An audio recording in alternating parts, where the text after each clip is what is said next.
नए वीडियो में दोस्तों आपका प्यार भरा नमस्कार। दोस्तों आज आईटीसी के बारे में बताएंगे, उसके शेयर के बारे में बहुत सारी चीजें बताने वाले हैं। अगर आप इन्वेस्टर है या इन्वेस्टमेंट के बारे में सोच रहे हैं तो बहुत सारी आपको वैल्यूएबल इंफॉर्मेशन मिलने वाली है। शेयर प्राइस और उसके ट्रेंड के बारे में बताएंगे। एक ब्रोकरेज हाउस ने एक कॉन्ट्रा जैसा बेट लिया है। उन्होंने कहा है कि 75% तक आईटीसी का स्टॉक ऊपर जा सकता है। तो वो क्यों वो टारगेट उन्होंने दिया हुआ है, उनका क्या रैशनल है, वो हम आपको बताएंगे। लेटेस्ट टारगेट अलग अलग जो भी रिसर्च हाउसेस ने दिए हैं वो बताएंगे आपको। तो इस वीडियो को लास्ट तक देखते रहिएगा, कोई इंपॉर्टेंट इंफॉर्मेशन छूट ना जाए।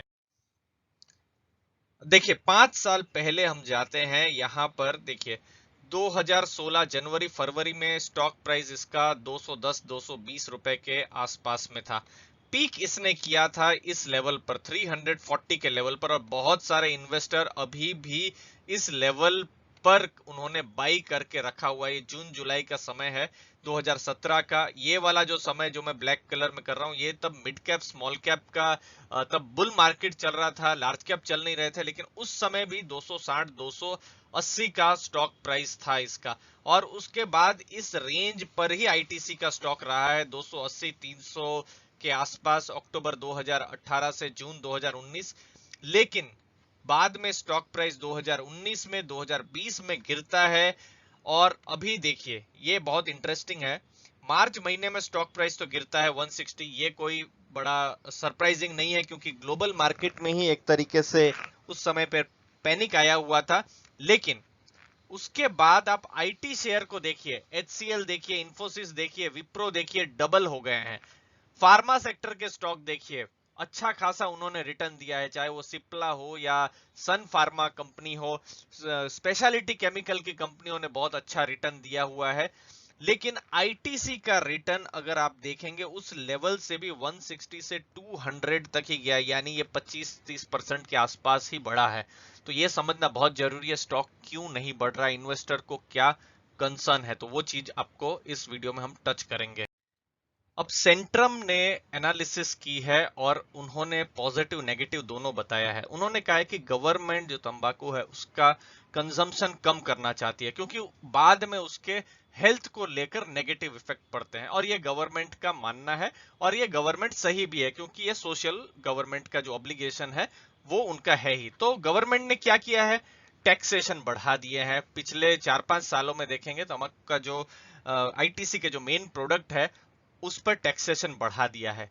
लेकिन उससे ऐसा नहीं है कि कंजम्पशन कम हो गया है, जबकि जो जो गलत है, इलिसिट प्रोडक्ट है, जो कि लीगल प्रोडक्ट नहीं है, वो प्रोडक्ट का ज्यादा यूजेज हो गया। क्योंकि प्रोडक्ट के दाम तो बढ़ गए, लेकिन जो दूसरे जो लीगल प्रोडक्ट नहीं है और इसी चीज से ही बनते हैं, तो उसका दाम जो है कम है। तो गवर्नमेंट को यहां पर नुकसान क्या हुआ कि रेवेन्यू वहां पर उसको लॉस हो रहा है। यहां तक कि स्मगलिंग भी बढ़ गई है।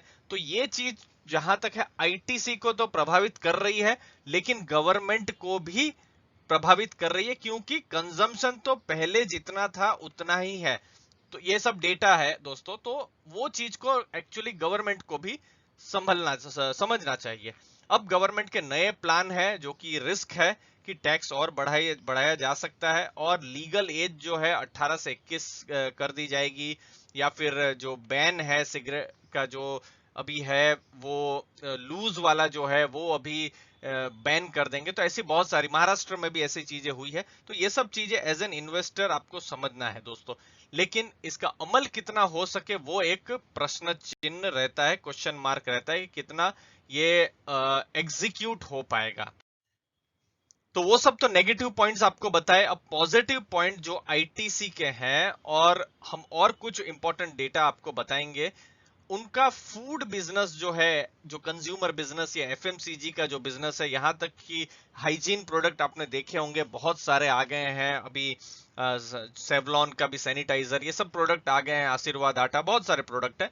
तो वो बिजनेस में ग्रोथ हो रहा है, प्रॉफिट नहीं आ रहा है लेकिन ग्रोथ अच्छा खासा हो रहा है। ये बहुत इंपॉर्टेंट पार्ट है। ये है free cash flow. Free cash flow बहुत स्ट्रांग है।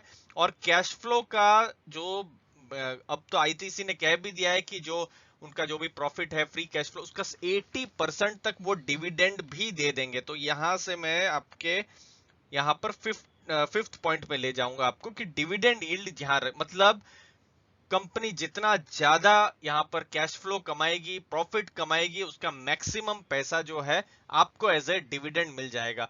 पिछली बार ही 10 रुपए से ज्यादा का डिविडेंड मिला था, जो कि डिविडेंड यील्ड 160 रुपए के आसपास जब स्टॉक प्राइस था, जब ये गिरा हुआ था, अगस्त सितंबर की हम बात कर रहे हैं, तब 6% के आसपास हो रहा था।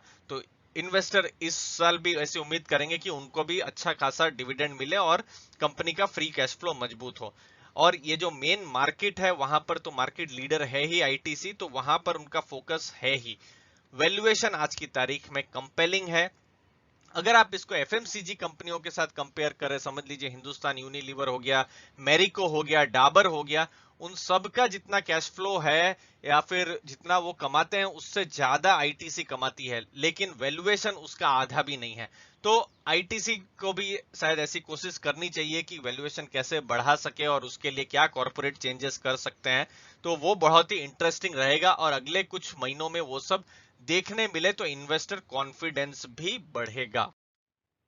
दोस्तों, आपने प्रोज यानी पॉजिटिव, कॉन्स, नेगेटिव दोनों बातें अब सुनी है।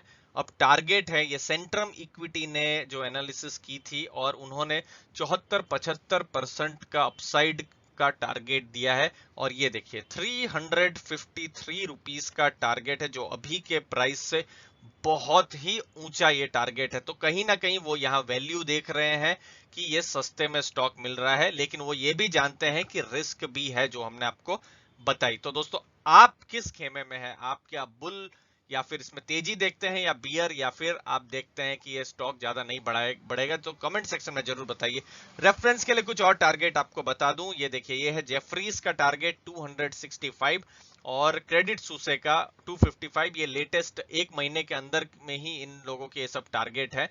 अगले कुछ दिनों में और ज्यादा एनालिसिस होगी, बजट भी आने वाला है, तो बजट आने से टैक्सेशन के फिर से वो कंफ्यूजन, डर रहता है, तो वो कैसा आता है तो बहुत कुछ उस पर भी निर्भर करेगा। अब आपको कुछ और इंपॉर्टेंट डेटा जो आईटीसी से रिलेटेड एज एन इन्वेस्टर आपको जानने चाहिए वो बता। ये है, देखिए, ग्रॉस सेल्स वैल्यू देखिए, पिछले साल 76,000 करोड़ की थी।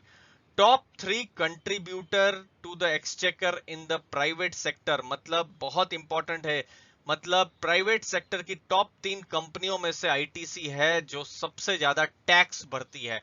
ये बहुत ही बड़ा पॉजिटिव है कि गवर्नमेंट को ये पैसा देती है, मतलब जो टैक्सेस है उनके द्वारा ये देती है पैसा।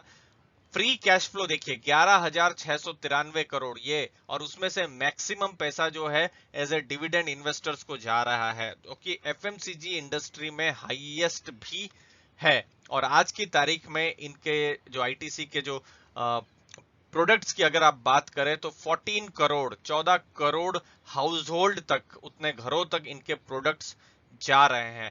अब 10 साल का डेटा देखिए, आप सेल्स वैल्यू देखिए 2.6 टाइम बढ़ी है। Profit before depreciation interest tax जो है 3 टाइम्स बढ़ा है। प्रॉफिट आफ्टर टैक्स जो है 3.7 टाइम पिछले 10 सालों में आईटीसी का इंक्रीज हुआ है। ये है आरओआईसी, मतलब रिटर्न ऑन इन्वेस्टेड कैपिटल, ये 58% है जो पहले 44% था। तो फंडामेंटली वही चीज आपको वैल्यूएशन के हिसाब से आप देखें तो बहुत ही अट्रैक्टिव है, लेकिन ये जो गवर्नमेंट का थोड़ा रिस्क रहता है उसकी वजह से कहीं ना कहीं स्टॉक थोड़ा सा पिटा हुआ रहता है दोस्तों। और वो थोड़ी क्लैरिटी हो या फिर टॉप लेवल से कुछ अगर चेंजेस हो तो ऐसी न्यूज आती है तो फिर कुछ पॉजिटिव यहाँ पर माहौल बन सकता है इन्वेस्टर्स लोग के लिए। उम्मीद है आपको वैल्यू मिली होगी। फिर भी एज एन इन्वेस्टर आपको कोई डाउट है, कंफ्यूजन है, तो जरूर कमेंट सेक्शन में बताइए। दोस्तों, आपने अपना समय दिया उसके लिए बहुत बहुत धन्यवाद। वीडियो अच्छा लगा तो जरूर लाइक शेयर सब्सक्राइब कीजिए।